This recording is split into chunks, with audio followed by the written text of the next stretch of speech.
Good evening, everyone. Happy Saturday. And for me, it's an immense joy to be here. I can speak of Fanny, and I'm sure for everybody. And it was a moment that we had been looking forward to for a long time, and that was to return to Mexico because, as some of you have told me today, Mexico is the country where everything we're presenting is being followed the most. And we like this. We like to be able to be with people who are there for that they should be, thanks God.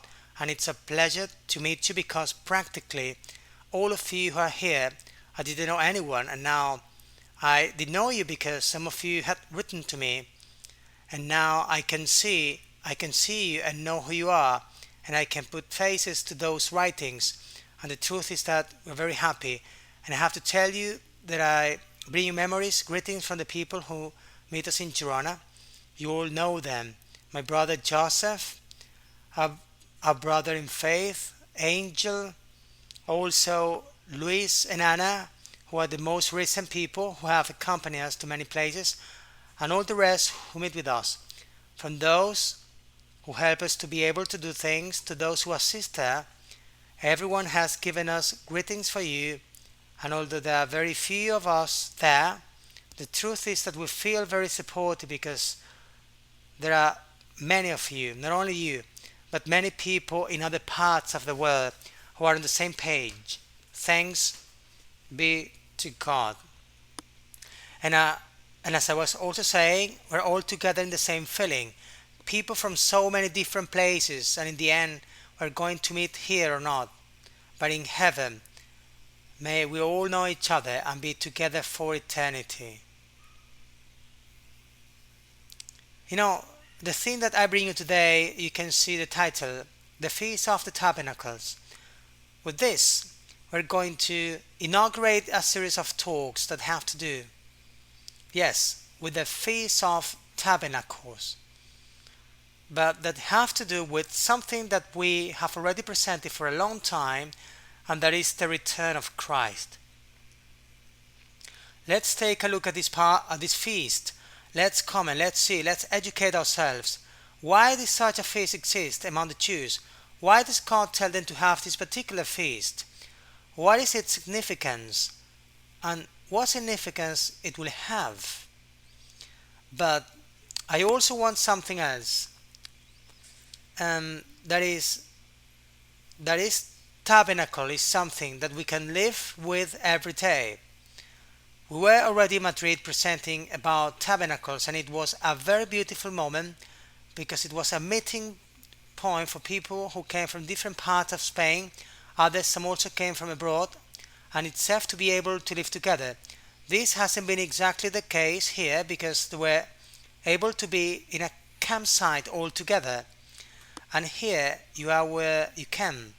But I'm going to encourage you, already thinking about a year or a few months from now, when all of you and the people who can continue to be added make plans to have a meeting somewhere where you can live together, whether it's a campground, I don't know, a place where you can all be and you can meet, get to know each other, enjoy the company of people who are in the same mind.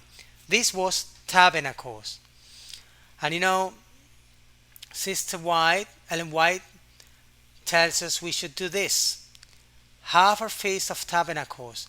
That's not to say you have to make a day that they did. Oh no. We must have that same procedure, and that is to be able to be together to share. Which, the spiritual theme is very good. It is an immense joy because it is the best thing that can happen to us. But there's something we sometimes forget. We focus a lot on things, but we leave the most important part, which is love of neighbor, coexistence, sharing, and this is vital for the Christians.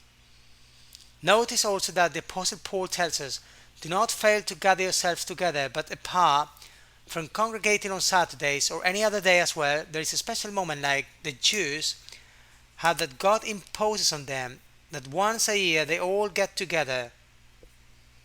And this is something we must keep in mind. In Ellen White's time, there was this type of meeting that was called the countryman. They were used to give conferences, but they were used to meet people who came from many parts of the United States at the time. And she tells us it has to be done.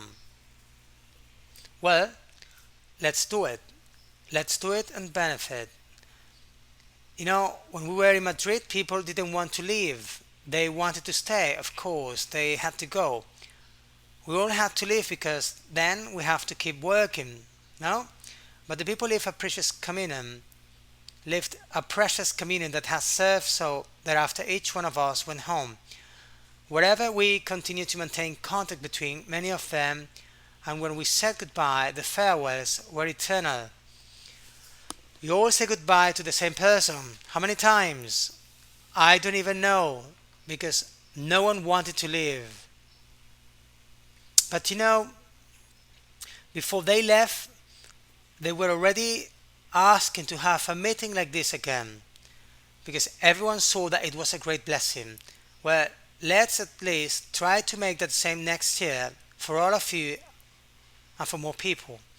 And now, these days that we are here, let's take the opportunity to base ourselves a little on what is going to serve us for life.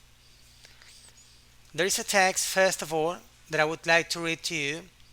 It's in Psalm 133 and it's verse number 1. And it tells us about something that's precious. See how good and how delightful it is for brethren to dwell together. And in what way? In harmony.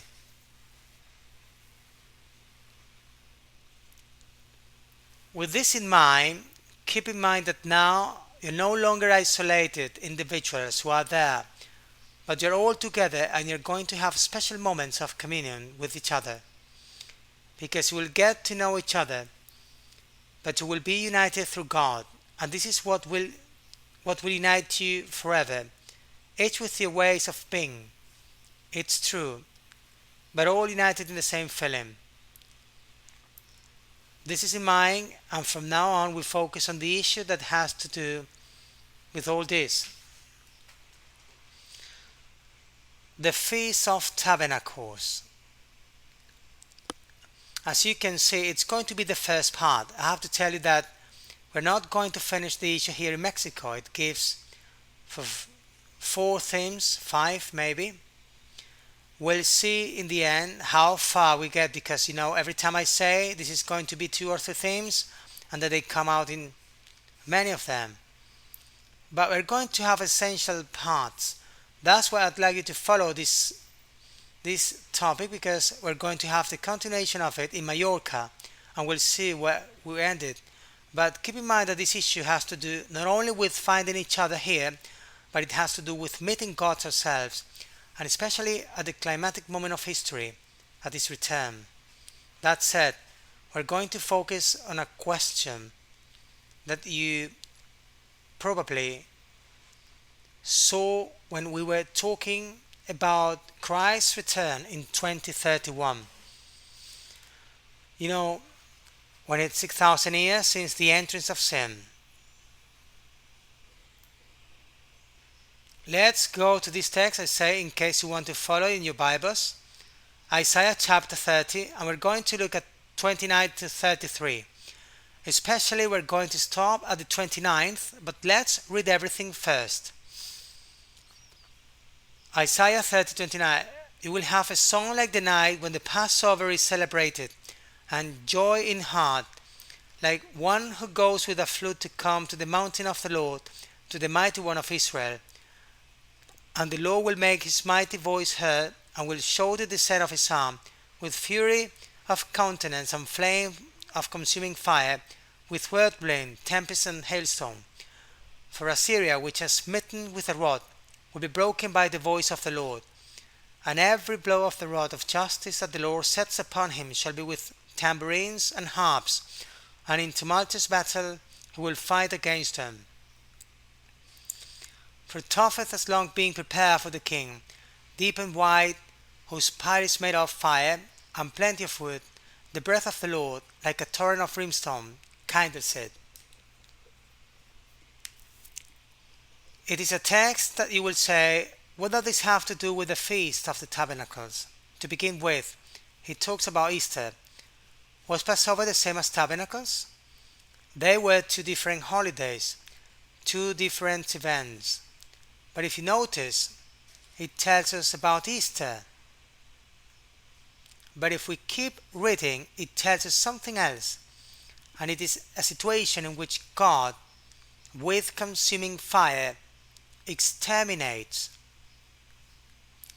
When you read this whole text, it's one of the texts that we used to talk about Christ's return in the spring of 2031.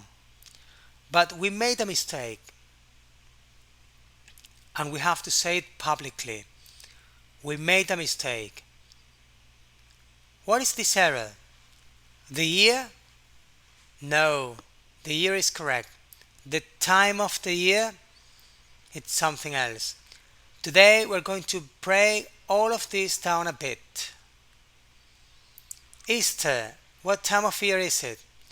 We're talking about the northern hemisphere, huh? It's spring, isn't it? March, April.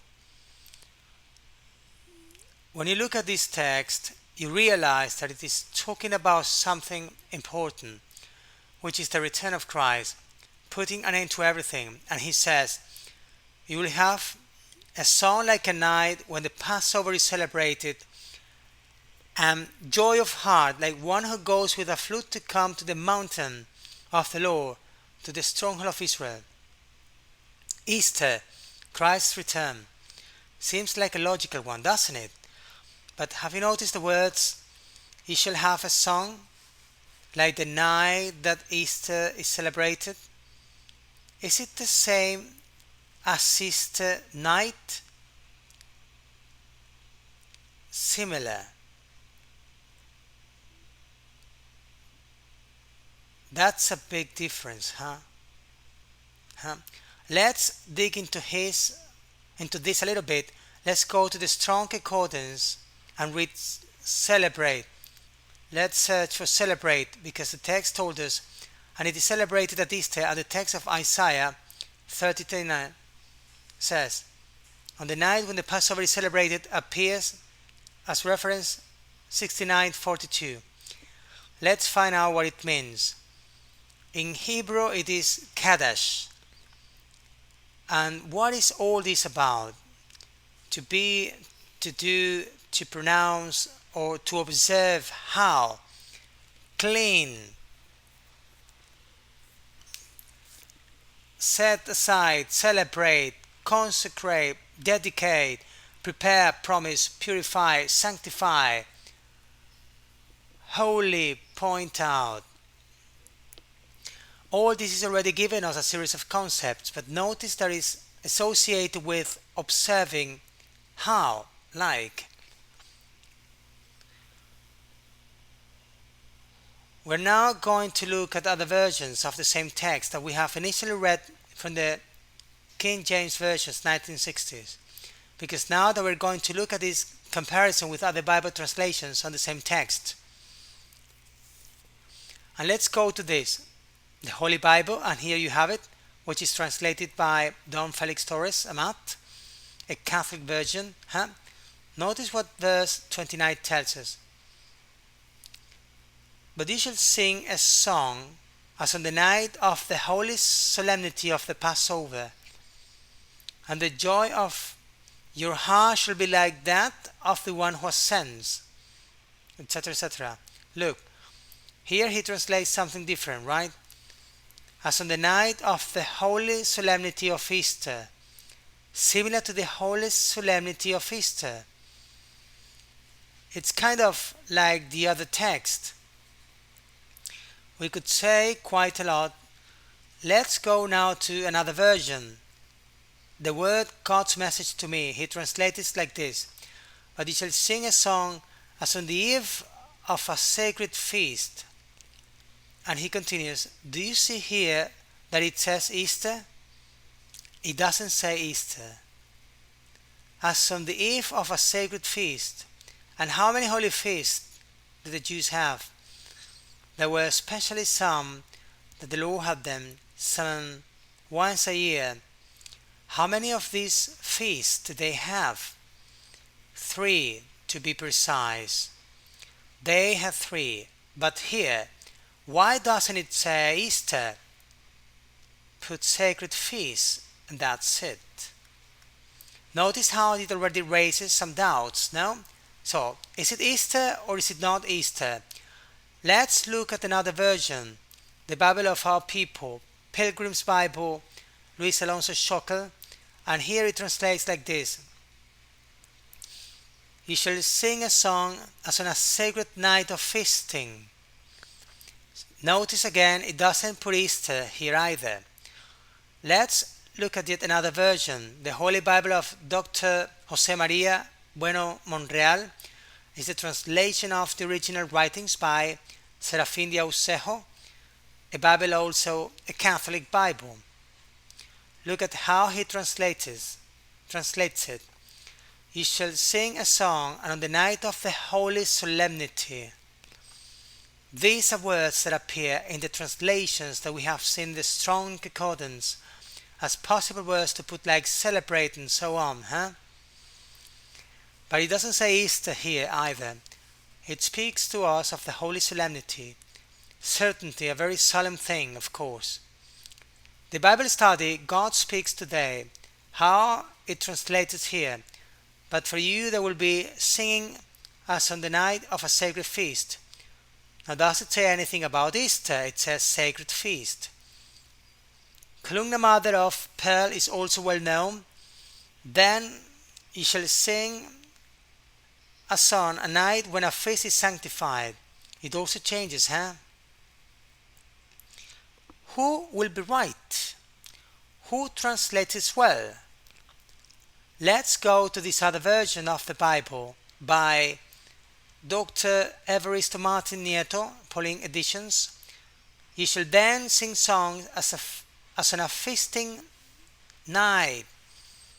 Nor does Easter appear. Let's look at the Bible in Catalan to see if things change much. It's the interconfessional translation, and well, he tells us, I'll read it to you in Catalan and then you more or less translate it for you. Menstruant said, come. In the meantime, you will sing as in the festivities of the great feasts. The vineyard, the way to keep vigil at the great festivals. It also doesn't put anything Easter here. Let's go to this version of the Bible, which is a version that it's not a version like the others we've seen. It's a version that is speaking to us Hebrew Spanish. As I said, Hebrew Spanish, therefore it is a Bible that has the Hebrew text and next to it literally translated into English or into Spanish. Look at this. You shall have a song as on the night when a celebration is sanctified and the heart rejoices. Do you see Easter here? It says that a celebration is sanctified. And they had more than one celebration, but it had to be like a celebration. The translation of the Hebrew text. Let us now turn to the Hebrew English Interlinear Old Testament from Trill Publishing, and look here, we're going to read from right to left how the Hebrews write and the Hebrews read. Read, we start there on the right. Verse 29. The song shall be to you as a night of celebration, a feast celebration, and etc., etc. This is what is written in Hebrew. Do you see Easter? It's not there. Then you start to think. Surely the person who translated Easter was because they thought it's something it was referring to there. But it could be another celebration. Perhaps they were also based on other biblical texts that spoke of the time of Christ's return. Let's take a closer look. Perhaps it's that there is something here too that we need to comment.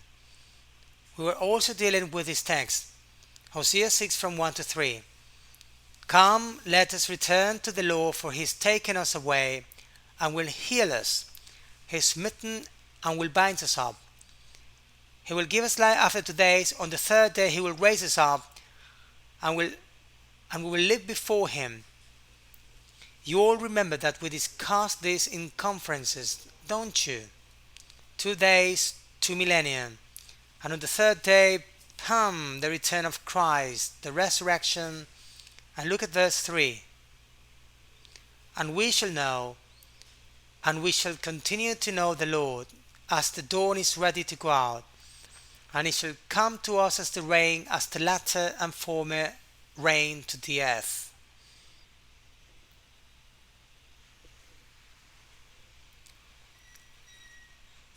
Late and early to the Lamb. When we talk about the rain that appears in the Bible and that Ellen White also writes about, what rain do we put first?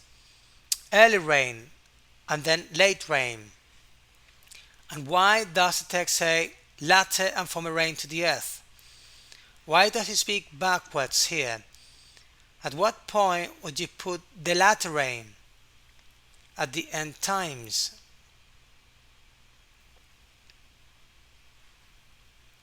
At the end time, because what happens in the latter rain? The Holy Spirit is poured out in an impressive way, and converts come out like Z's. And what happens next? Christ returns. And what time of year is that? When is the early rain and when is the latter rain? Let's see when that is. Because notice that from our current perspective we think early first, late later. You start calculating the months as they go in the year. January, February, March, April. Well, early on you think what comes first? Spring, summer, autumn and winter, we say, don't we?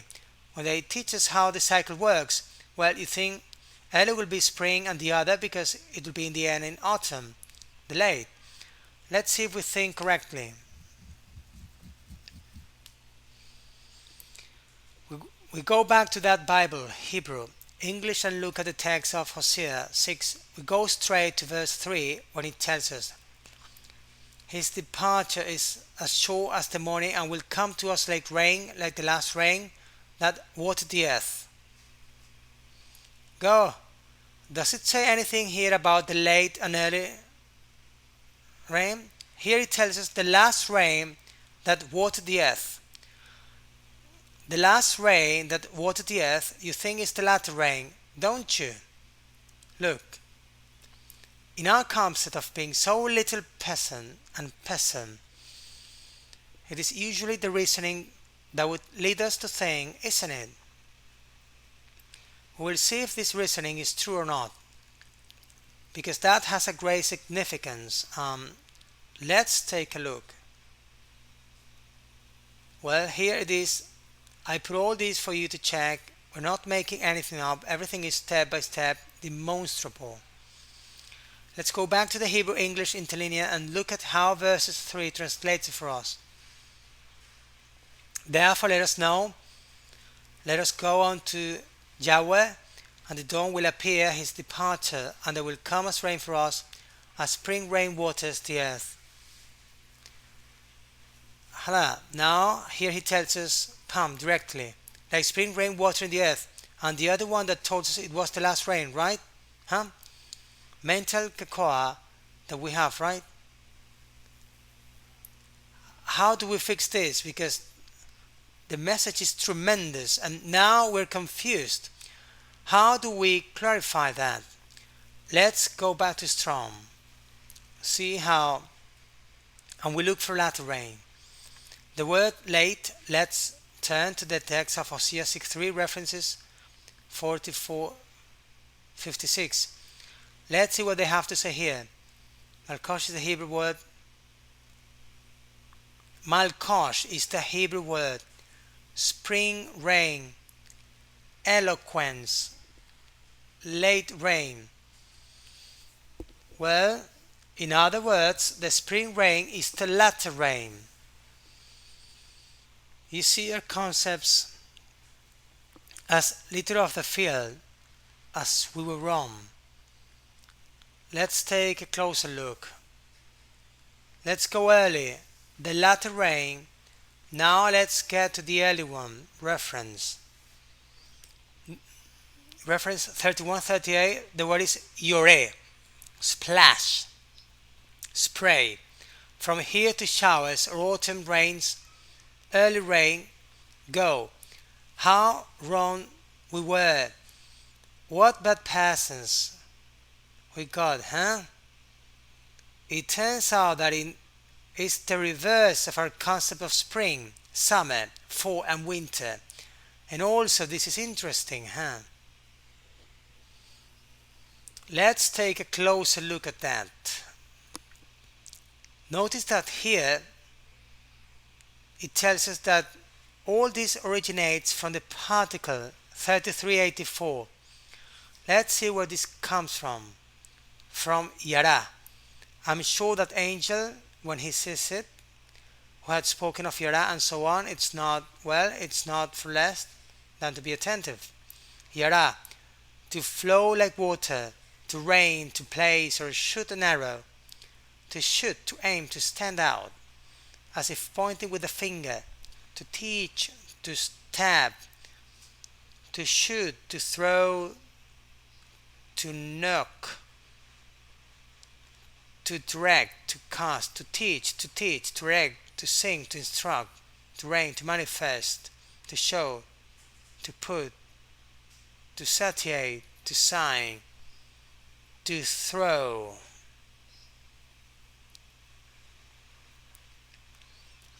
A series of concepts that we will immediately relate to the question of what? Of Christ's return. And all this I'm going to back off.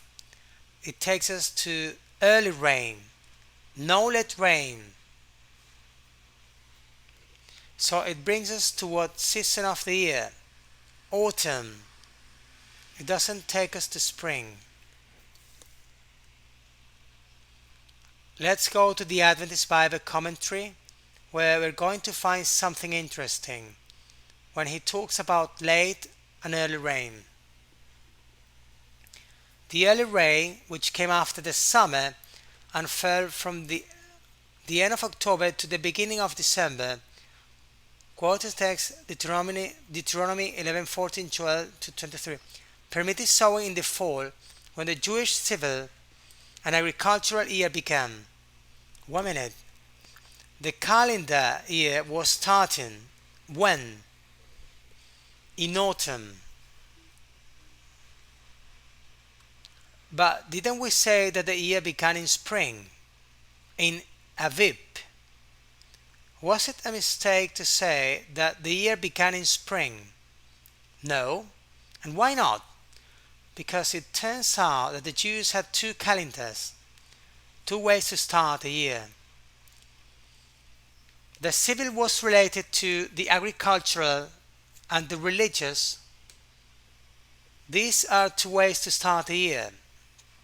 I don't know how you have it in Mexico, but for example in Spain there are two ways to start the year as well. One is typical, the 1st of January, and the other is at the bureaucratic level of tax laws above all, where it doesn't start in January but is accounted for, I think, is in June. Well, it turns out that Jews have always said something like this deep down: to start a year. Look at how this continues, because they are relating the calendar year to the agricultural year. And what do the rains have to do with the agricultural question? Look at what he tells us now. The latter rain in March and April, which preceded and favored the harvest, concluded the rainy seasons. With this figurative and very expensive language Hosea assured his people of God's blessings, which would revitalize and nourish the spiritual life. Biblical language reflected this type of procedure, and in this case we see the rainy season was of vital importance to them, because what depended on what? Their livelihood, his life. Let's go to the Adventist Bible Dictionary and see what we're going to find here. A calendar with the feasts and seasons of the Hebrews. I don't know if you have it in the Adventist Bible Dictionary. I recommend it because it has interesting things. Look, we marked in red the month of Abib, Nisan, which was the other name as it was known, spanning March and April. And what was going on there? Well, it tells us new moon, spring, latter rain. Look here, in all this is already well demonstrated. It is said that in the month of Abib, what would happen in heaven? New moon in the day, and it is said that the Passover lamb on the 14th Passover, the lamb is slaughtered in the evening and eaten in the evening as early as the 15th. What that Easter symbolized, do you remember? Jesus Christ, at what time? When he sacrificed on the cross. And there were people who said to us, well, we can now the day of Christ's return. Of course it does, because that's the time, so Jesus will come back on the 14th, 15th of Abib. Yes? Well, let's see that it doesn't. What else was going on in this month of Abib? Well, the week of unleavened bread begins starting on the 15th, on the 16th, the Feast of the First Fruits. The wave sheaf is offered, and on the 22nd, the last day of the unleavened bread. All this also involves the harvesting of barley and wine. The dry seasons begins. This was the feast in the spring. But let's go to the 7th month. How curious the 7th month, huh? What does 7 mean? It's perfection, isn't it? And look, it was known as the month of Etnaim or Tishri, and it's between our September and October. The Hebrew calendar was Etnaim or Tishri. What was going on? Well, there was, if the Day of Trumpets, the Day of Atonement, or Yom Kippur, but look what happened from the 15th to the 21st of that month. The Feast of the Tabernacles, or the harvest. It was the end of the harvest. So, what were they celebrating at that Feast of Tabernacles? The end of the harvest, the end of the harvest. And what did that mean? What was a sad moment? No, because it was the time of plenty joy, of course. They were joyful. But look what would happen after the 22nd. We see from the 15th to the 21st, Feast of Tabernacles. And on the 22nd, one day too many, holy convocation, solemn assembly, the early rains began. This was Tabernacles, the rain. When is it? The early ones. So, we're looking at a calendar and a calendar. Month 1, month 7, Spring Festival, Autumn Festival. The first day of Abib always falling would be for us March or April and coincided with the new moon of each month. The new moon fell on the first day of the month. We were showing off of this. Do you remember? Do you remember it? Those of you who watched those conferences, well, now with this mind, take a look at the data we're going to show.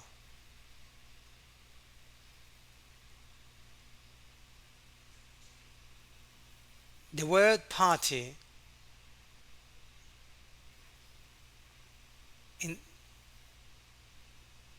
The word part in the Bible.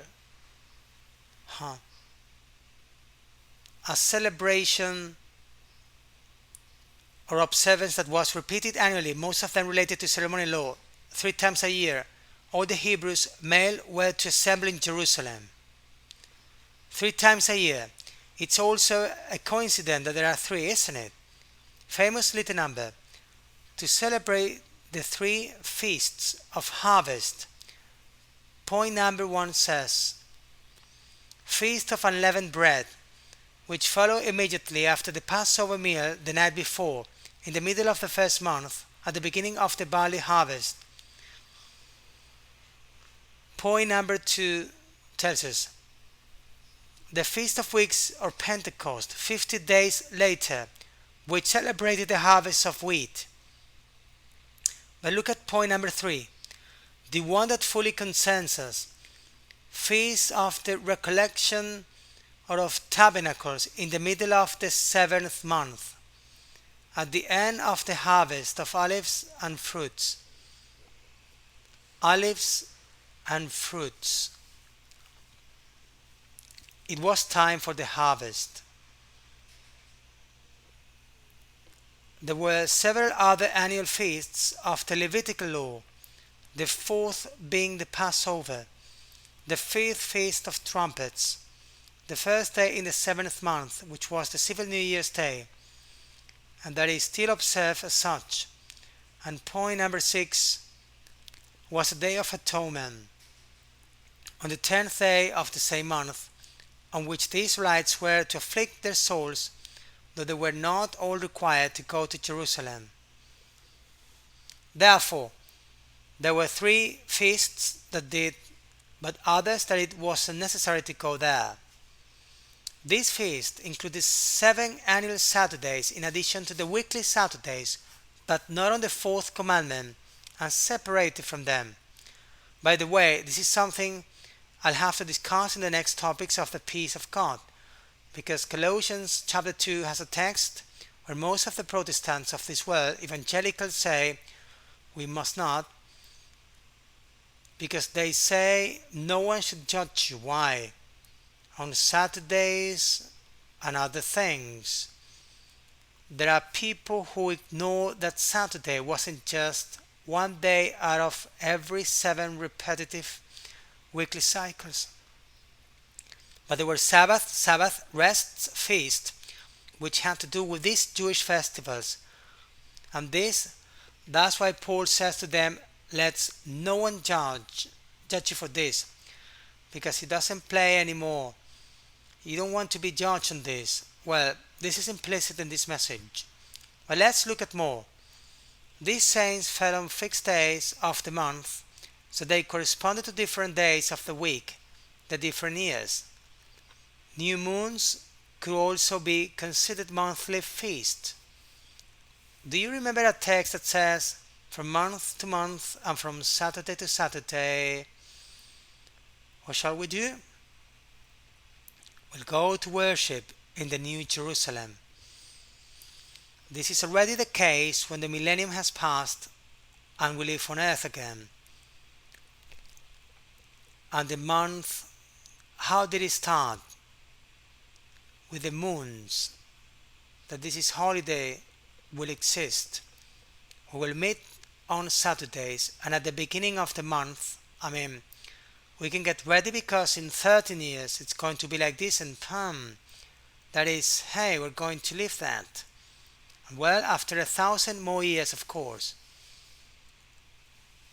Look at this now. Later other festivals were added to this. The deliverance of the Jews from destruction during the reign of Esther was commemorated by the Feast of Purim in the month of Adar. Then the restoration and rededication of the temple after its desecration by Antiochus Epiphanes was celebrated with the Feast of Dedication at Kislev. It's another month. These were all Jewish festivals. Normally in churches they don't talk much about this, This kind of party, you say, well, this was already for the Jews, and what about us? There is a lesson to be drawn from all of them. All of them. It doesn't mean that we have to keep them, because feasts are fulfilling Christ above all. aren't they? Apart from other things, but it's interesting to know because the Jewish people had to keep them for something, and we should know them. To also speak to the Jews and give them a message, let them know that this feast pointed to Christ, and Christ already come. And through prophecies and feasts, we can give the message of salvation to them, and we must take that into account.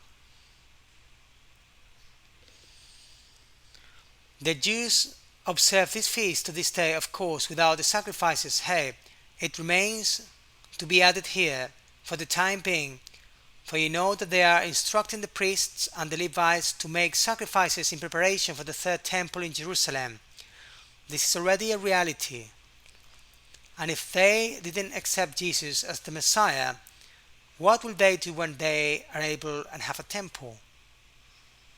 Well, they'll sacrifice again. Since the dispersion from Jerusalem, a change has occurred. The holy days are observed on 2 successive days instead of one day. That practice was adopted by the Jews after dispersion, after the usurper, to make sure they didn't make a mistake about the right day. Watch this story because it's interesting. Originally, the Jews of Syria and Babylon were notified by fire signs from the top of one hill to the next, from Jerusalem, of the correct time of the new moon preceding important feasts, so that all might celebrate them on the same day. Hey, well, now we'd say with some smoke signals, wouldn't we? Like the Indians. Well, then they did it that way with fire, and that way they could determine the exact moment. After the enemies caused great confusion by sending false signals, imagine that the enemies are on other hills and make different smoke signals. Total confusion, isn't it? Messengers were used, but the time came when Jerusalem could no longer be the central head of worship, for the Jews scattered far and wide. That is why the custom of observing 2 days was established, which continues to this day, although it's no longer necessary because of the long-established Jewish calendar, which no longer depends on the observance of the new moon in Jerusalem. They changed on the calendar. We also showed all these details in the conferences, and that now the barley was replanted precisely in Jerusalem, so that when the time came for them to brown and the moon to rise, they would say, Palm, New Year's Day. They are doing it again. Well, when was that done? It's a few years old, huh? Now let's read another text, Deuteronomy 31 verses 10 through 13. We're mainly going to stick with this, with the 10.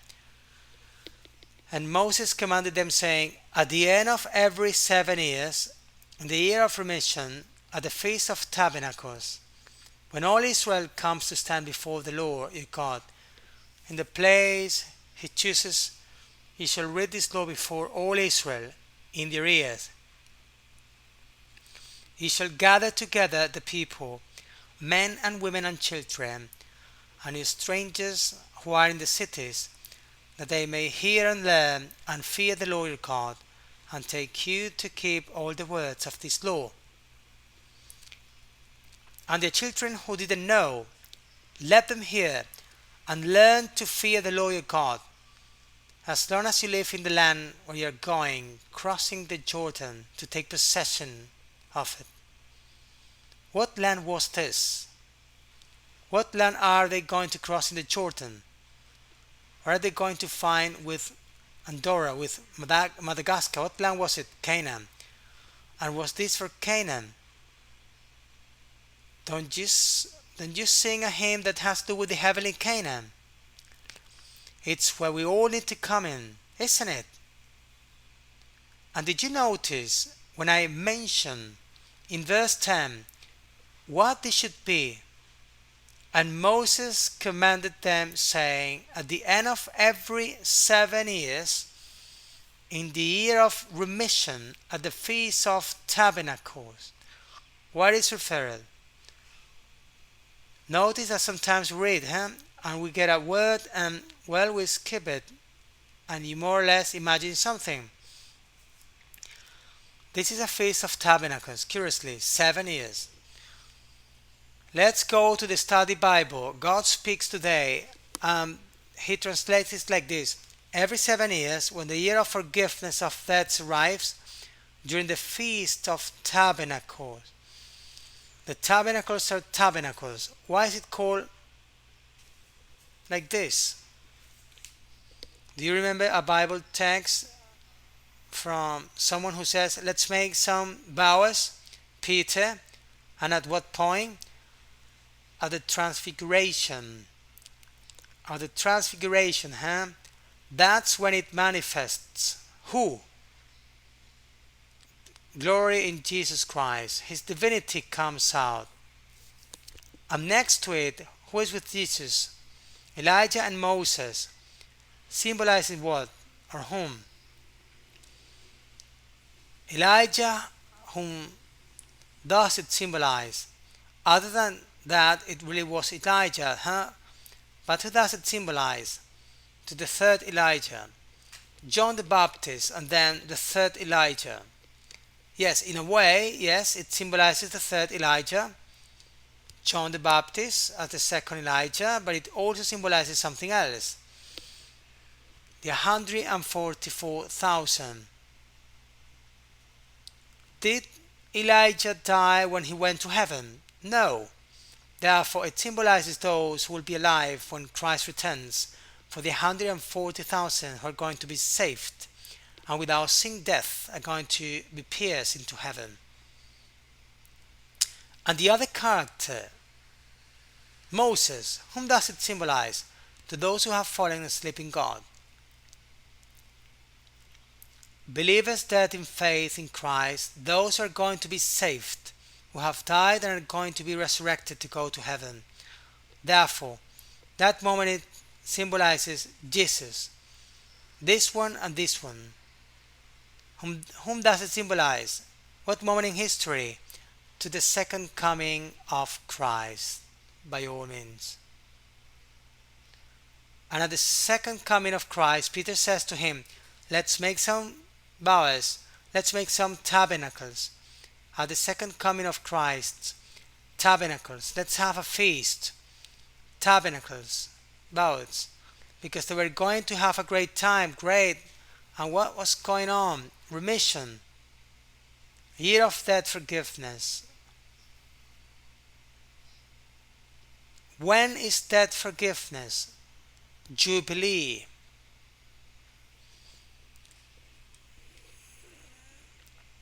And the Jubilee, as we have already seen in the themes presented, is every 50 years and is celebrated in the 16,000, the last of the Jubilees. That is why the text comes, a Jubilee on the Sabbath as well. Are you connecting everything? Tabernacles? Let's take a closer look. Let's go to the Strong. Let's look at remission, where every 7 years you will do. Reference 8059 comes from the word Shemitat, remission of debt or suspension of work. Suspension of work, what do you mean? Rest the earth, what else? Where does all this take us? When will work be suspended? When Christ returns. Imagine Jesus is coming and we're coming. I continue to work as if nothing had happened. Is that going to be possible? No, because either you save yourself and it takes away, or you get killed. There is no other. You're dead. Suspension of work. Therefore, Jubilee, second coming. You can see how everything is adding up. Regression, suspension of work, forgiven. Nice. It's when God forgives us and He takes us. How wonderful. How wonderful. Now let's go to Leviticus 23. Let's read here. The Lord spoke to Moses, saying, speak to the children of Israel and say to them, the solemn feast of the Lord you should proclaim as a holy convocation shall be this. And here he gives them a whole instruction. 6 days shall be worked, but the seventh day shall be a day of rest. Holy convocation. You shall do not work. The Sabbath is the Lord's wherever you dwell. Again, why does it have to be the seventh day? Why didn't he say that in the fourth or eighth? Just make a creation in the seventh. Rest. Notice how always the same week was signaling the return of Christ on Saturday, the Millennium Saturday that we're going to live. These are the solemn feasts of the Lord, the holy convocations we shall summon in their times. See, the Lord always marks things at their precise exact times. He's not here to say, look, today we won't do that today, tomorrow we'll see where he put it, eh?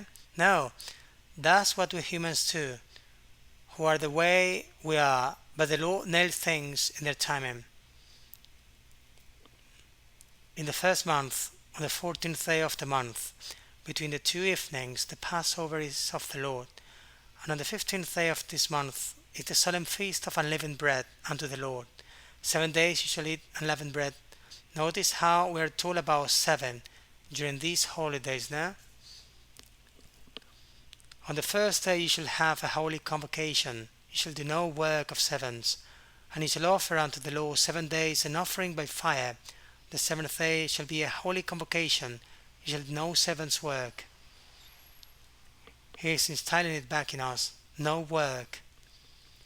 And the Lord spoke unto Moses, saying, Speak to the children of Israel, and say to them, When you have entered the land that I am giving you, and followed its habits, you shall bring to the priest a sheaf as the first fruits of your harvest. And the priest shall wave the sheaf before the Lord, that you may be accepted. On the Sabbath day he will rock it. And on the day that you offer the sheaf, you shall offer a lamb a year old without blemish as a burnt offering to the Lord. Their offering shall be 2/10 of an ephah of fine flour mixed with oil, an offering made by fire to the Lord with a most pleasing savour, and his drink offering shall be of wine, 1/4 of hin. Ye shall not eat bread or roasted grain or fresh grain until this very day, until you've offered the offering of your God. It is a perpetual statute for your ages wherever you dwell. And ye shall count from the day after the Sabbath, from the day that you offer the sheaf of the wave offering. 7 weeks will be completed. Look at how the feast 7 appears everywhere, huh? Until the day after the 7th Sabbath, there ye shall count 50 days, then ye shall offer the new grain to the Lord. From your dwellings ye shall bring 2 loaves of bread, and for a wave offering, which shall be 2/10 of an ephah of fine flour, baked with leaven, as first fruits for the Lord. I don't go into much detail here on every single thing, but you know that the first fruits in whom was that holiday fulfilled. It has a double application because Jesus rises as the first fruits, but at the same time, when he is resurrected, who does he resurrect? Other people from past ages who are also taken to heaven are those who are the only ones in heaven apart from those we already know. They are the scoops.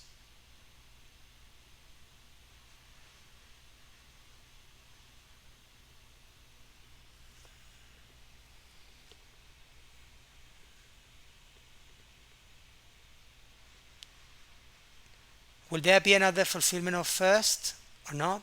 When? And who are the first going to be? There will be people who since 1844 preached the second coming of Christ. I couldn't see it because they did earlier and they died in the faith of Christ's return. These are going to be the special resurrection, the first fruits that are going to be resurrected and are going to be joined with whom? With the 144,000 alive. It's not that they are the 144,000. They join the 144,000. Hence the quote from Ellen White: when she talks about a woman of her time, she mentioned her by name and tell her she will be the 144,000 because she's going to be resurrected, and there's going to be Ellen White, and there's going to be maybe my parents, and there's going to be so many Adventists and believers in the second coming of Jesus who haven't been able to see that moment. There are those first too. Notice how the holidays sometimes have more than one fulfillment, and we must keep that in mind as well, as they are a lesson for us. And he shall offer with the bread 7 lambs of the first year, without blemish, a bull of the herd, and 2 rams. They shall be a burnt offering to the Lord, with this offering and its drink offerings, an offering by fire with a sweet savour of the law.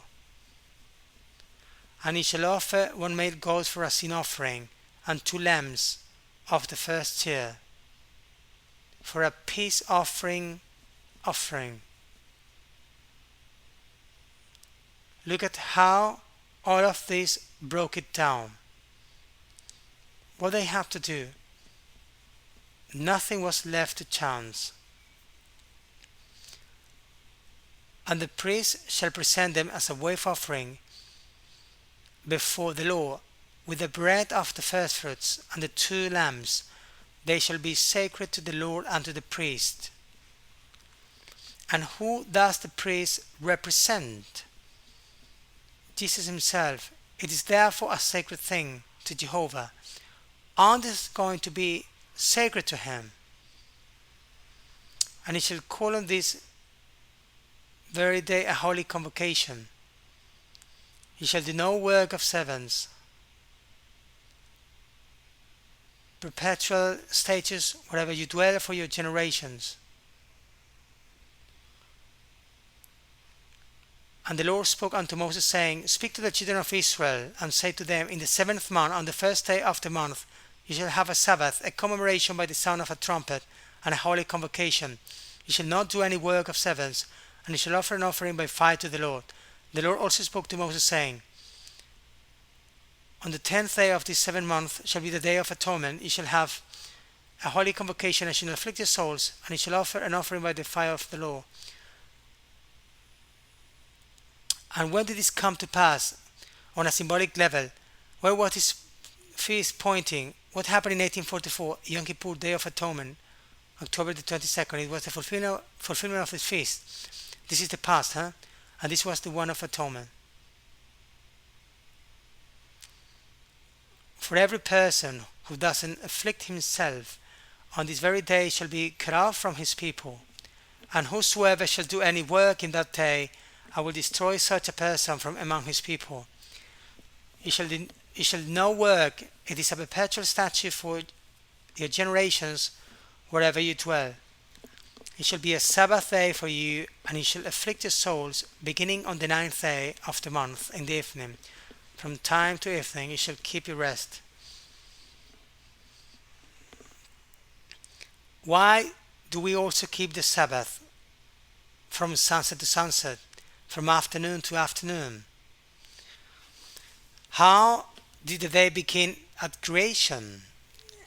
When he had finished creating a work, he says, it was the evening and the morning of such and such a day, from afternoon to afternoon. You know that in the beginning of Adventism it was confusing to define when the Sabbath was going to be kept. What time? First from 12 o'clock, at 9 to 12, at 9 the day. Then they said, now it's 6 o'clock in the afternoon, and finally they knew. They realized that it was from sunset to sunset, it's afternoon, and that's always changed. But pay attention now, because it says, and the Lord spoke unto Moses, saying, Speak to the children of Israel. On the 15th day of this 7th month shall be the Feast of the Tabernacles to the Lord for 7 days. On the first day there shall be a holy convocation. You shall do no work of servants. 7 days you shall offer an offering by fire to the Lord. On the 8th day you shall have a holy convocation, and you shall offer an offering by fire unto the Lord. It's a feast. You shall do no work of servants. These are the feasts of the Lord, to which you should call holy meetings, to offer an offering made by fire to the Lord, burnt offering and offering, sacrifice and drink offerings, each in its season, not before nor after, in his time.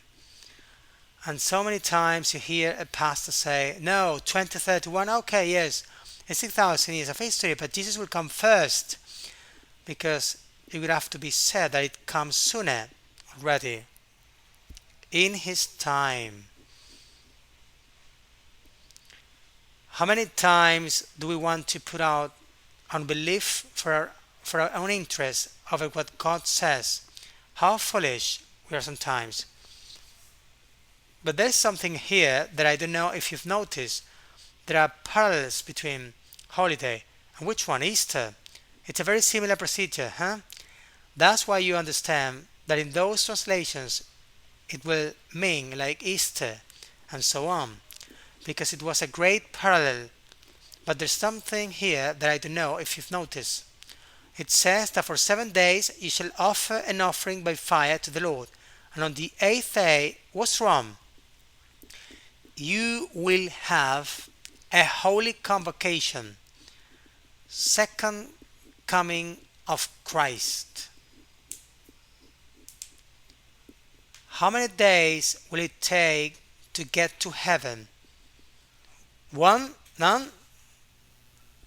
Seven. Seven. Are you sure it will take us 7 days to get to heaven? Does anyone give more? We are going to be there for 7 days, and on the eighth, we're going to be on the road for 7 days. In other words, will be 7 days, I think, apart from being super happy, praising God, and so on, hallucinating, seeing the landscape towards Orion. But the seventh day comes, it's over, and the eighth day, where will be? In the sky. What are we going to do there? Holy convocation. Because we'll be all summoned by God, because we all be saved, that God willing. Well, and if we want to, of course, like God already wants us to be, we need to want to be there, but it already gives us that salvation. 7 and the 8th, Holy Convocation. Where did he point? Tabernacles, to our journey to heaven. What a beautiful thing. I don't know if you're using that expression here. What's going on? Impressive, amazing. This was alluding to tabernacles.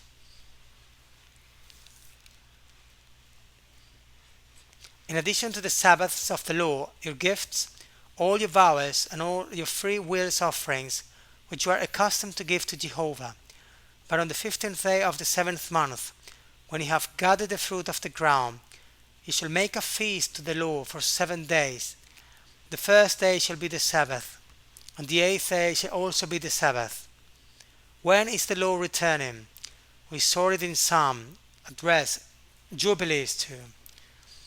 Curiously, the first day will be a Sabbath day when he comes to pick us up, and it turns out that then, on the eighth day, when 7 days have passed, again the Sabbath. Why? Are we going to be working in heaven, just getting there? No, it's the holy convocation, it's the immense joy, it's tabernacles. And on the first day you should take branches with the fruit of beautiful tree. What you will now see will be useful for the next topics. How there are these little cabins made with bricks, with boulders, with branches, and what material did they use? Because of branches, every tree has its branches, but they're all different, or little plants with. Let's see. On the first day you shall take branches with the fruit of a beautiful tree. It couldn't be from an unbeautiful tree, huh? It had to be beautiful. Branches of palm trees, branches of leafy trees, and willows of streams, and he shall rejoice before the Lord your God for 7 days.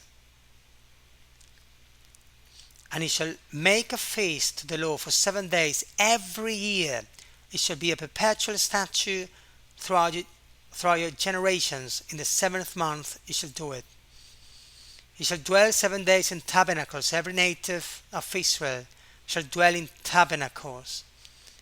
How will we get to heaven? On a scooter.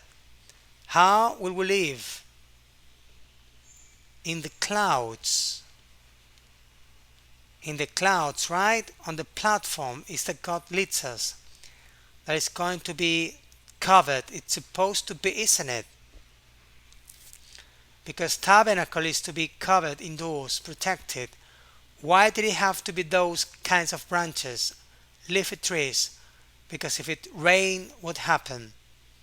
Well, if you put some plants, some twigs that are dry and with almost nothing, you stay there like a wet stick, don't you? Of course.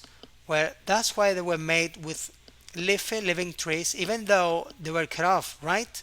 Well, where will be those 7 days to heaven? In an ark. Yes, like an ark, so to speak. It will be our tabernacle, will be covered under his wings. The image, from under the wings like chicks. How beautiful. How beautiful is this? That language was telling us this. That your descendants may know that I caused the children of Israel to dwell in tabernacles when I brought them out of the land of Egypt. I am the Lord your God. That spoke Moses unto the children of Israel concerning the feasts of the Lord. How it changes now when we see the perspectives on this party, And that's what we've come here to do. Revel in that moment in advance, all. Can you imagine those of you who are here now, those of us who are here now, going with God 7 days to heaven? You're all going to be here with her and there's there where you're going to be super happy. And won't you be super happy to see by your sides all saved? Aren't we going to fight for that? Well, enjoy those days here. Enjoy it because it is God with you. The Holy Spirit making enjoy what we're going to experience in a few years. And these encounters have to live for this, to strengthen each other, to be happy and thank. And nothing is a literal fulfillment that we'll be able to live, even if we've died before there will be a resurrection. Let us hope to be of the resurrection of the saved and not the other, because that's already, knock on wood. Exodus 12 verses 1 and 2. The Lord spoke to Moses and Aaron in the land of Egypt, saying, This month shall be the beginning of the month for you, for this shall be the first in the month of the year. Does this text ring a bell? That sometimes we read this text and don't realize it. And what point does the Lord place this? He speaks in the land of Egypt. It's time, and what does it say? This month will be the beginning of the month for you. Was this tabernacles or was this Easter? Easter. This was Easter, Therefore he means that he says to them, for your Easter will be the beginning of the year. But he points the fact that there has been a different calendar before. Of course, by what then are we to be governed? What a mess. What a mess. What do we do? Well, we'll be looking at this throughout these topics. Let's go to the Adventist Bible Dictionary. Let's look up the word year and see what it explains here. The calendar year marked by 4 seasons is determined by the sun and represents the time required by the earth for one revolution around the sun, now known to be 365 days, 5 hours, 48 minutes, and 45.51 seconds, or 365, 24, 22 days, or 24, 22 days. We were talking about this before. Hey, brother, of the year and such. Well, but it was incomprehensible. It was. Here I also make a clarification. There are people who say Bible prophecy is being fulfilled. The days will be shortened. Now the days are shorter. Do you realize that we didn't have time during the day? Well, don't believe that because the prophecy didn't say that, gentlemen. It didn't say it. That is the feeling we have of time, that we are busier than the sea, than before, but not because the day has been shortened. What's more, scientifically it's been proven that the day has lengthened a little, almost imperceptibly. Therefore, do not believe when they tell you the days will be cut off. That's false, okay? Let's keep moving. A calendar year is divided into months, which are based on or derived from the phases of the moon, which repeat each time the moon revolves once around the earth. The interval between one new moon and the next is about 29 and a half days, or a little less than one and a half of a year. Consequently, there can never be an exact number of lunar months in one true year. There are at least 12 new moons in each year of our calendar, but there are often 13 when the first occurs in early January. Numerous calendars have been drawn up that attempt to adjust the months with the differences between the cycles of the sun and the moon. The Muslim religious calendar to this day uses only the common lunar year of 12 lunar months, regardless of the solar year of the seasons. Since 12 lunar months are about 11 days away, that's 354 or 355 days for a solar year, the uncorrected lunar year of the Muslims runs more than a month every 3 years with respect to the seasons. Did you know anything about this? No, because we're not normally Muslims. We don't go into those details. This thread, I can't understand what it... But it's a problem for the calendar. The ancient Egyptians, on the other hand, didn't take the moon into account, divided the year into 12 months of 30 days each and added 5 at the end of the year to complete the 365 days, which they originally assumed would be the days of exactly a solar year. Later, they found that they had fallen short by almost 1/4 of a day, like that. Well, here is Guess's calendar, which lists agricultural activity for each month, written in crude handwriting in the 10th century before Christ. You can see that there were already the agricultural activities marked for each month. This was important to them because their lives depended on it. Now we have other things that deep down we always depend on agriculture, for if there were no agriculture, there would be no life. We turn back. Thus, Egyptian New Year was brought forward by one day every 4 years in relation to the seasons.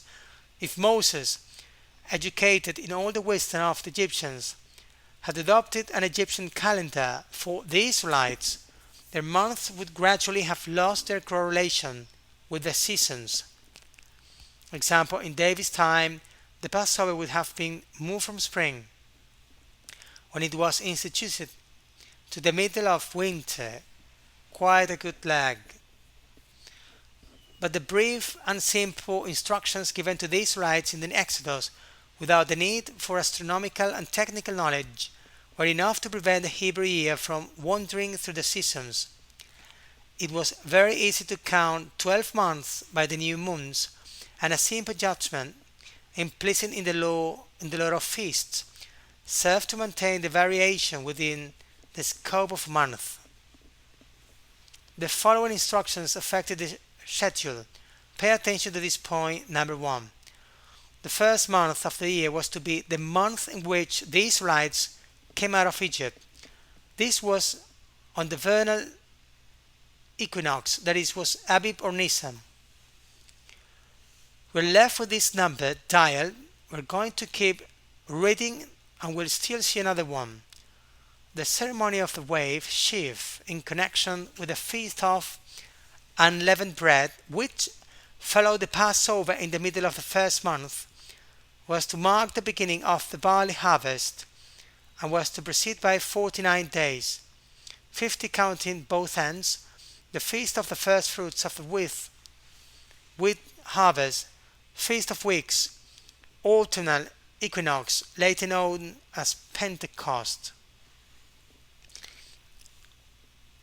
The Bible doesn't mention any method of determining the precise time of these feasts in relation to the seasons, but it is quite possible that the early Hebrews followed the same custom described by later Jewish tradition in the 12th month known as Adar.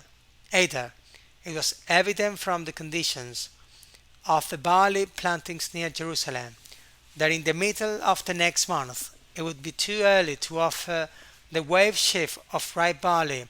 It was announced that the month following Adar would be called the second Adar. In that case, the first month of Nisan was postponed until the next new moon. Notice that it's very difficult to calculate things like that. Well, there's more. Over time, it was observed that this insertion of what was actually a 13th month, although it was always considered a doubling of the 12th month, occurred an average of 7 times in 19 years. Thus, computational methods were developed to know in advance when that additional month should be intercalated. It is not known at what point these calculations replace direct observation to determine which new moon the first month should be given with. However, after biblical times, when the Jews were dispersed, they depended on a method of calculation with 19-year cycles so that the Jews everywhere could know the length of the year in advance and thus have a uniform calendar. Well, this an aside because it was convenient to change the calendar for their interests. According to this system, the 13-month year were and always are 3rd, the 6th, the 8th, the 11th, the 14th, the 17th, and the 19th of each cycle. The months were arranged in a varied but standardized sequence of 30 and 29 days. However, as long as the temple stood, the year depended on the barley harvest and the month of the new moon. As each month the first appearance of the crescent moon occurs at varying intervals after the astronomical new moon called conjunction, and since we don't know what the old system was, if it existed, we cannot translate the Jewish biblical dates into our calendar with absolutely certainty and must accept a possible error from one day to 1 month. And now let's get into a decisive question. The Hebrews always numbered their months from Aviv or Nisan in the spring, in harmony with the system of feasts outlined in the Levitical law. Attention now. But for civil purposes they began the year in the autumn with the 7th month, Etanim or Tishrei. Thus we speak of a religious year, ecclesiastical, sacred, and a civil year, secular. Do you see? Within a year they were 2 years old. How can this be? No, it was both a civil year and a religious year. One started in Aviv and the other in Tishrei. It seems that the latter, the civil one, was known before the new numbering of the month was introduced in the Exodus. For the Feast of the Harvest of the Tabernacles in the 7th month is mentioned as at the end of the year, according to Exodus 23:16 and 34:22. The beginning of the year of Jubilee was to be announced on the 10th day of the 7th month, and the feast called the trumpets on the first day of the 7th month. The Jews still call it Rosh Hashanah, on New Year's Day. Now I ask myself, at what point will we hear the voice of God announcing the day and the hour? Because when things were announced like that, is it going to happen? Once. That is related, Ellen White clearly states that we will hear the voice of God announcing day and hour. Evidently, to announce the day and time, the year is not already telling you. It tells you day and time, because if they tell you 14 Saturday 14 to say something at 4 in the afternoon, if they tell you that, if you don't know the year, what's the use of it? You already have to know the year to have this clarified and pointing out. Therefore, the time will come where there will be very little left for the voice of God to announce the day and the hour. Until then, we're not going to know each other in any possible way. So let's not overcalculate. We can calculate as far as we can know. From here, God is the one who will say, and will everyone understand that voice of God? The 144,000 will understand, huh?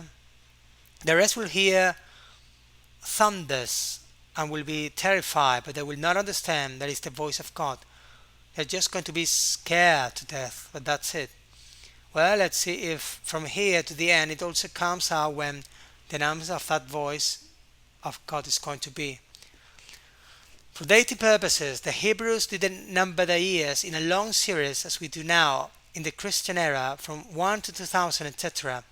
During the period of the kings, the numbers began again with a reign of each king. For example, in the 4th year of the beginning of Solomon's reign over Israel, in the month of Ziv, that appears in 1 Kings 6:1. There are clear indications that Solomon and the kings of Judah counted their reigns in civil calendar years, beginning with Tishri, the 7th month in the fall. There are indications the year began in Tishri in the 7th month, not in spring. That's what God tells them from now on Easter. But not before. Before, the years didn't go like this. Nehemiah, who put Kislev the 9th month before Nisan the 1st month in the 20th year of Artaxerxes, Nehemiah 1:1 until 1, he evidently used a Jewish civil year when counted the reign of the Persian king. Or do Artaxerxes counted his years by the Babylonian Persian calendar beginning in the spring? But those Jews already had the relationship of the year beginning in Tishri, Jewish year. Thus, during the middle of each year, the number of the years of the reign of the same kind could differ by 1 year according to whether the Jewish or the Babylonian reckoning was used.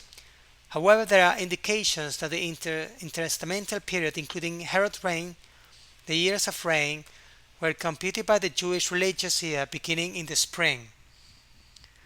There had already been a change here. It is guided by spring. Therefore, when we speak of the Hebrew or Jewish year, we must consider that there was more than one way to compute the years. Look at what things we must learn, huh? There's more than one way to compute the years there. 2 in particular. He speaks to us here. New Year's Day, trumpets, Feast of Trumpets.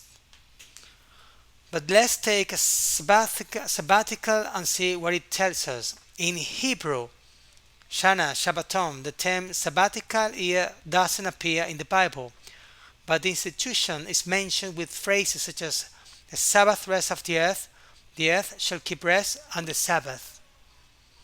A year every 7th year during which the Hebrews were commanded to let the land rest, that is, not to sow it, the ancient equivalent of crop rotation to avoid soil depletion. Not even what was born by itself was to be harvested.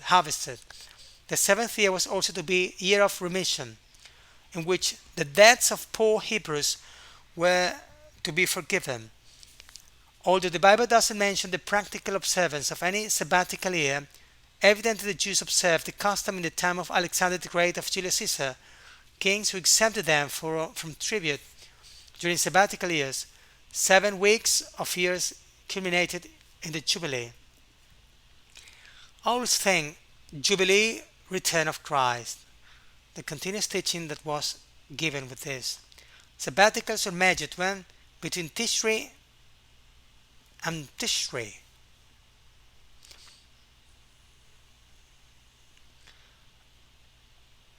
The sabbaticals, the Jubilee years, the years of rest between Tishri and Tishri, not between Aviv and Aviv, between Tishri and Tishri. These were obviously agricultural years, and the agricultural cycle began with ploughing in the autumn after the rainy season had begun. They form a series with the Jubilee years beginning on the 10th of Tishri. We've learned something now today. I had to learn it recently, and I have to say, oh my God, I'm a donkey. But now, thanks God, we know this. When I bring this up to the brethren in our place where we meet, saying this, the first reaction was somewhat logical. So, were we wrong? Jesus doesn't come back in the spring, he comes in the fall. And now, what will he say to the people?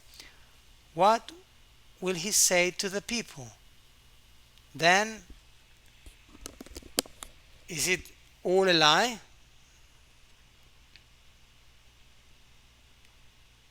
So, my answer was that we had talked to Fanny a while ago and that she's still relevant as before, not because I said so, but because of logic. History always repeats itself. You remember Miller, William Miller, right? He believed that Jesus was coming in 1843.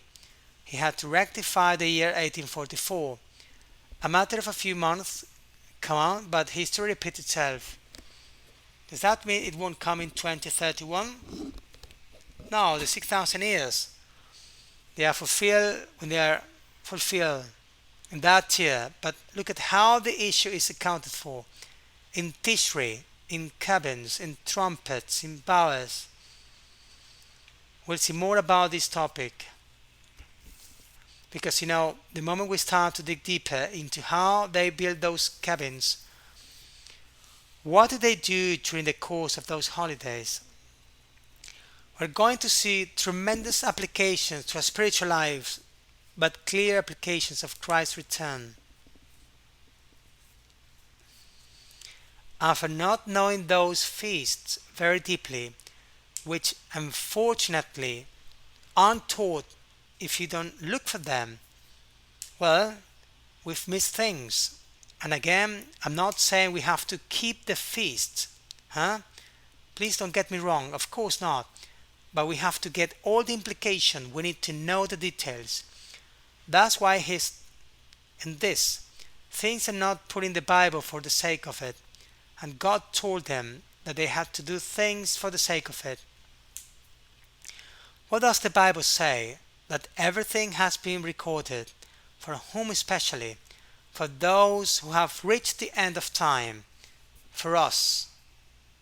That is why we must inquire into these things, not to Judaize.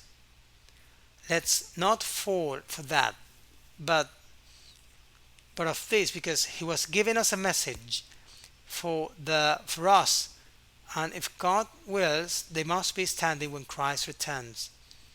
Well, there's going to be more to it. The second part, where we're going to focus on this festivity as it was. What were they doing? How did they build? What meaning did the Jews themselves give to this? And you'll see when you know more and more, you will say, my mother, what teachings this feast was giving us. He was pointing us to the return of Christ. Oh my God, this is beautiful.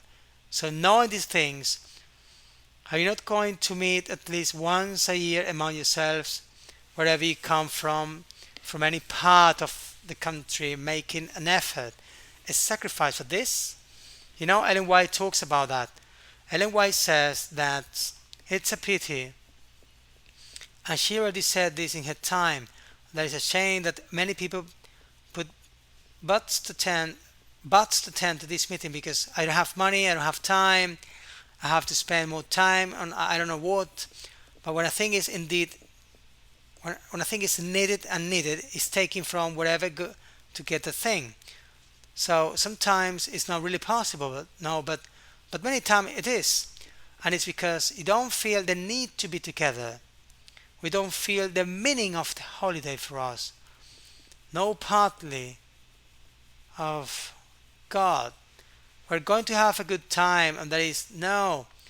We must have fun in the Christian measure that corresponds to thinking about what awaits us in such a short time. That is why from here I urge you, and all those who will see this text later, I don't know when, the people of God who are united in the same mind, in the same faith, in one Lord, one baptism, must make an effort to come together. And not only on Saturday, I said before, but also looking for something on any level when you can stay. Looking for that, well, that there is a long weekend day or something similar so that it can be. Look for an inexpensive place as much as possible, but one that helps you to live together. Not that everyone then goes home or wherever, but let them live there. This is the most precious things you can keep. And I urge you to do so because I'm not the only one urging you. God is urging her. They are, they are His words, and they were written by the prophetess of the law. And we must heed that. And you will see when you try this that you want to do it once. You will want to do it always. And that's the best thing that can happen too. Well, the topic sent here, we had until 8 o'clock. We spent, and we're going to see if God will the continuation as well. It's true. I'm going to read a lot. I know that when you read, the one who is listening, if you don't see the content you follow, it becomes tedious. I admit it. I would be the same for me. It would be the same for me, but I'm here in front of me, and I have to read. But above all, I want you to be clear that what you are going to see, perhaps at some point your attention will be lost. But we can do something else if it is convenient. I can make people come here, each one, and read a piece, eh? And if you're embarrassed to go out on camera, I'll put a box on you head ahead, no problem. But at least then you'll be able to see what will happen to me. Well, it's my option. It's an option. But above all, keep in mind, we're going to learn things.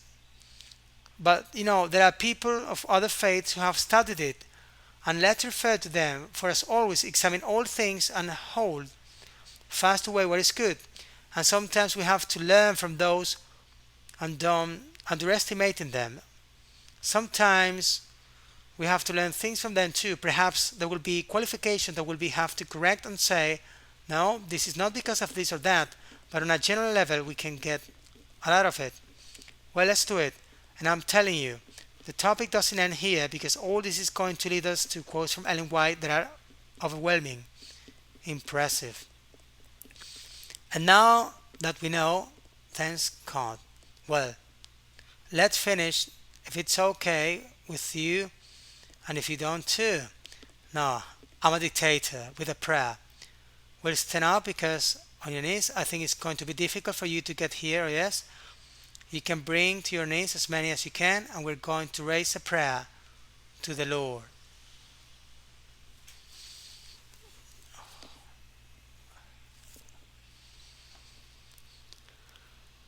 Our Father in heaven, once again, we humble ourselves before you. These are times when we have to recognize that you are guiding, but that sometimes you also allow mistakes to be made. And that puts us to the test. That puts us to test as well. That's why we want to ask you to never make an ego out of anything, because knowledge comes from you, everything. And sometimes you allow mistakes so that we also realize that we are human. And that we always need your guidance in absolutely everything. And that this also makes us deepen our knowledge of your word, so that later we can give a more accurate message. We know that the message of the year of return has already reached many Adventists and no Adventists. But we want it to come with all the full truth. And we want to continue spreading the message of your return. We want to ask that the Holy Spirit fill us with blessings, and make us say what we must say and do what we must do, so that this message reaches absolutely everyone, in every language, in every place, for a witness to all nations, and it will come in the end. And we want to share this message with everyone, Lord. Will help to live it. Help us to be happy for the teachings you show us, and also for the moment of coexistence that you give us now in this moment here. And we want to thank you, Lord, because this day here we're going to enjoy your word, brotherhood, communion with one another, wherever we come from, and we may have believed in what we have believed before, but now you are uniting us in one mind, and we want it to be that way until the end, Lord. And we thank you also because we know that here you have arranged for baptisms, and that makes us immensely happy because seeing people who give themselves to you is still the great miracle, and more than now, more than ever now, it is in these moments converting to the faith is more difficult than ever. The devil squeezes, but you guide, and we thank you for working in the hearts of all these people who want to give their lives to you. Bless us, Lord, and cause those who have not yet been baptized to seriously consider the need to do so. For without baptism there is no life, and losing eternal life is a price that none of us can afford. But we also want to pray for all of us who have already made a pact with you in the waters of baptism, so that we may remain firm to the end despite our faults. May you forgive us and help us to rise up and continue to perfect ourselves in you. Bless the whole group that is here, Lord, and bless all the people you have all over the world, that even though we're far away, we don't know each other, one day on that seventh-day trip, we will get to know each other, and then in eternity, and I'm sure we're going to get to know each other, and that fills us with joy, Lord. And we want to celebrate that, to be with you for eternity. Forgive all our sins, and thank you for your great mercy in enduring us until you give us the message of salvation so that we can accept it. In Jesus' name, for his precious blood shed for us, we ask you all this, Lord. Amen.